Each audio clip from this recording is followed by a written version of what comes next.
हरे कृष्णा। सभी भक्तजनों को आपके अंकुर कृष्ण दास का दंडवत प्रणाम। आप सभी का हार्दिक स्वागत है श्रीमद् भागवतम की सीरीज में। तो कल हमने चर्चा करी थी श्रीमद् भागवतम के पहले स्कंद के पहले अध्याय से 8वें श्लोक पर। तो आज हम चर्चा प्रारंभ करेंगे 9वें श्लोक पर। तो आइए पहले गुरु प्रणाम करते हैं। ओम नमो भगवते वासुदेवाय। ओम नमो भगवते वासुदेवाय। ओम नमो भगवते वासुदेवाय। ओम अज्ञानतिरमन्धस्य ज्ञानाञ्जनशलाकया चक्षुरुन्मीलितं तस्मै श्रीगुरुवे नमः।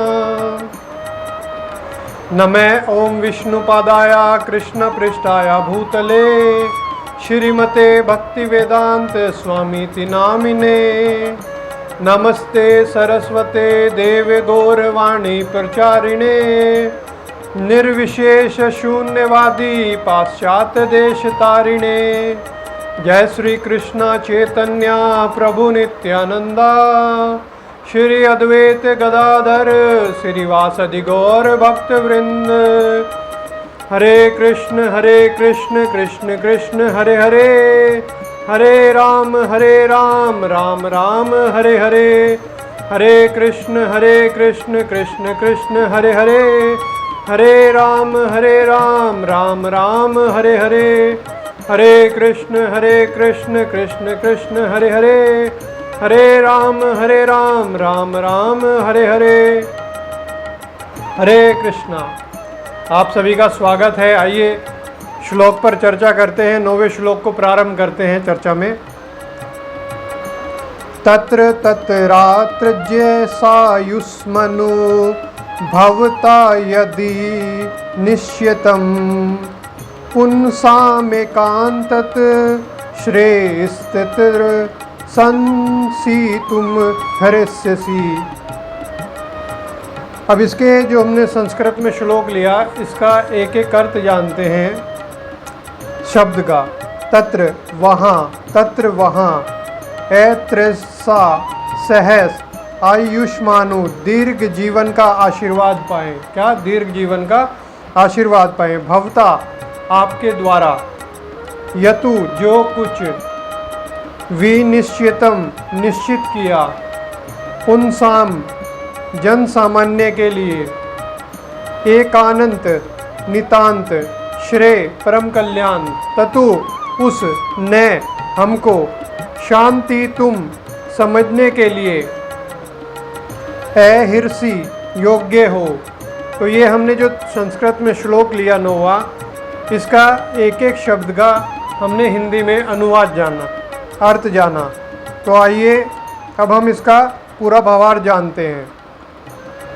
अतएव दीर्घायु की कृपा प्राप्त आप सरलता से समझ में आने वाली विधि से हमें समझाइए कि आपने जन साधारण के समग्र एवं परम कल्याण के लिए क्या निश्चय किया है।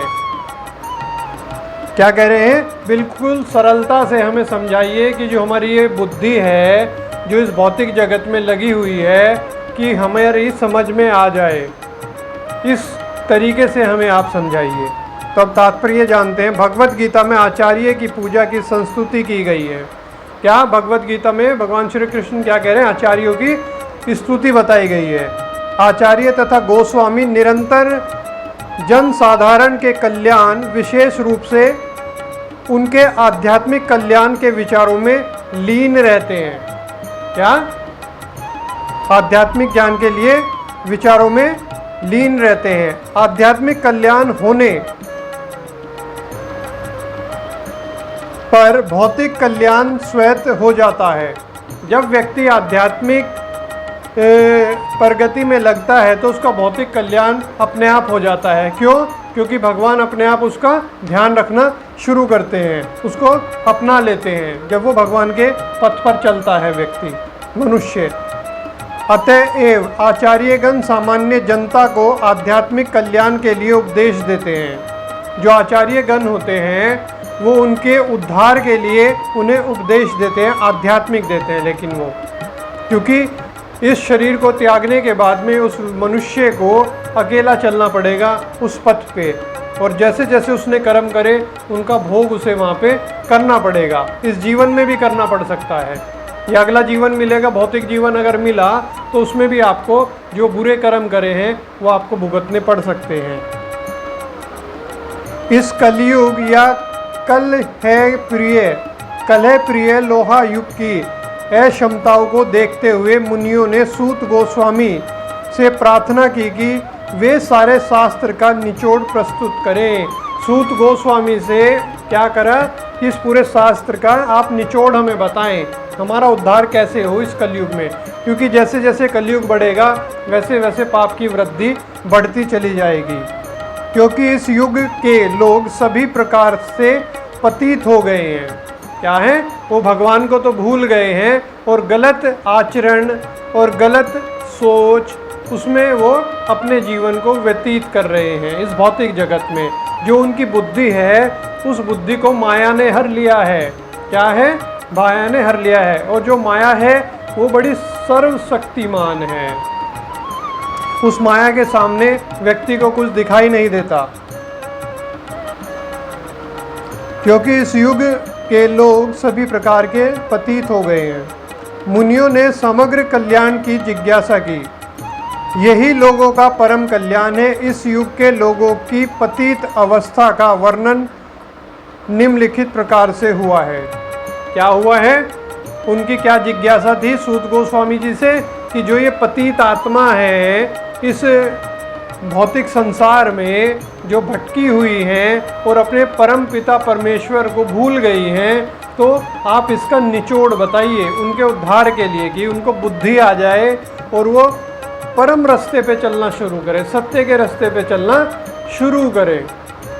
तो आज हम चर्चा को यहीं पे विराम करेंगे।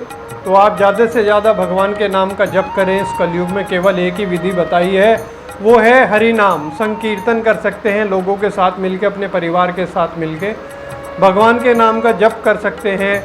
आप जो भी कार्य कर रहे हैं उस कार्य को करते हुए हरि नाम का जप कर सकते हैं।